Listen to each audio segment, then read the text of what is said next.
Let's start with some numbers that should honestly make you worry about the future of this country. Reading in the United States has dropped by more than 40% over the last 20 years. Researchers from the University College of London and the University of Florida tracked more than 230,000 Americans between 2003 and 2023 and found that the share of people who picked up a book every single day fell about 3% every single year. A 2025 YouGov survey found that 40% of Americans did not read a single book in the entire year, not one. In a country with 330 million people, nearly half of us couldn't find the time or the will to even read one book in 365 days. So, where did all that time go? And here's your answer. The average person on earth now spends about 2 hours and 21 minutes every single day on social media. I'm sure this varies widely from study to study. However, if we take that math, that's nearly 15 hours a week.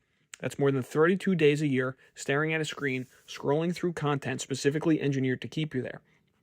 And for Gen Z, young people aged 16 to 24, they are clocking in at over 4 hours per day on social platforms. Let that sink in. 4 hours of scrolling, and we can't even find 30 minutes for a book. This isn't by accident, it's by design. Here's what social media does to your brain, and I want you to take the time to understand this mechanism. For every like, comment, or share, your brain releases a little dopamine.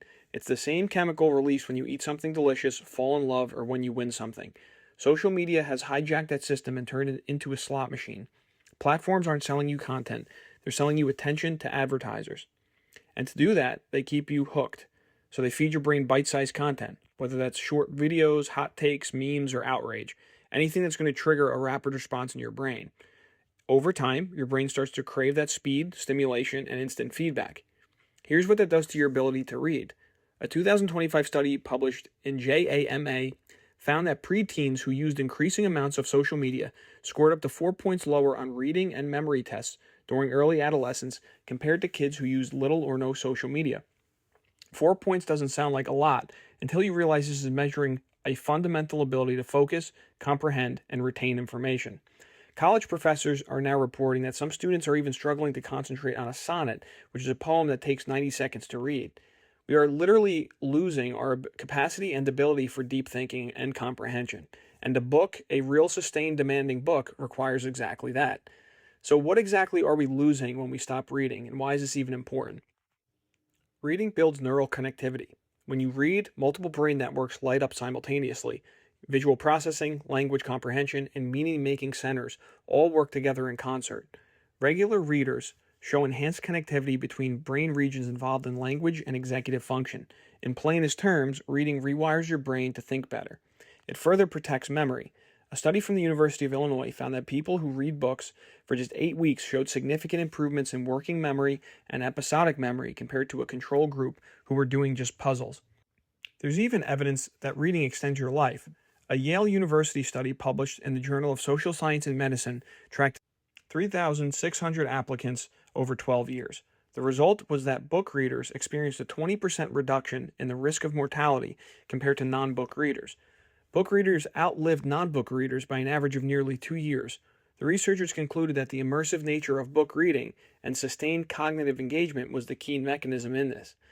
A book is essentially a gym for your mind, and most of us have canceled our membership with the current brain rot culture that we've allowed into it. While Americans abandon books, other cultures treat them as sacred. Let's specifically talk about Finland. Finland is, by most measures, the world's gold standard for reading and literacy. In Finland, reading is considered a civic value. It is seen as a right embedded in the nation's identity. 75% of Finnish parents read aloud to their children every day. The Finnish school system prioritizes comprehension, not testing. Free public libraries dot the country from cities to rural villages, and writing is considered one of the most respected professions in the country. And the result is that Finnish students consistently top global reading assessments. The country's belief is simple, quote, belief in the power of reading to foster well being and that access to culture is a right for all are the cornerstones of the Finnish mindset, end quote. Here's the mental shift I realized as I matured not only as a student but as a free thinker.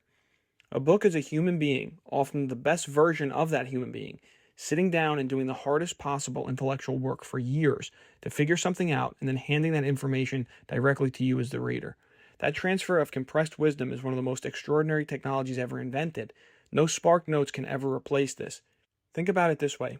When you read Man's Search for Meaning by Viktor Frankl, you are receiving the distilled insight of a man who survived the Nazi death camps and emerged with the philosophy of purpose. When you read Thinking, Fast and Slow, you're getting decades of Nobel Prize winning research in a form you can absorb in weeks. When you read the Stoics, you're accessing philosophical wisdom that has survived 2,000 years because it is simply true. Harry Truman once said, "Not all readers are leaders, but all leaders are readers." And General Jim Mattis, one of America's most celebrated military leaders, put it even more frankly. Quote, "If you haven't read hundreds of books, you are functionally illiterate, and you will be incompetent because your personal experiences alone aren't broad enough to sustain you." End quote. Think about what that means. A book gives you 1,000 perspectives and lifetimes in one. I'm not here to tell you to throw your phone away, because social media has real value.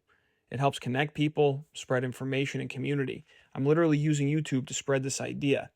But the question becomes, who is in real control? Is it you picking up a book that challenges you, stretches you, or builds your imagination?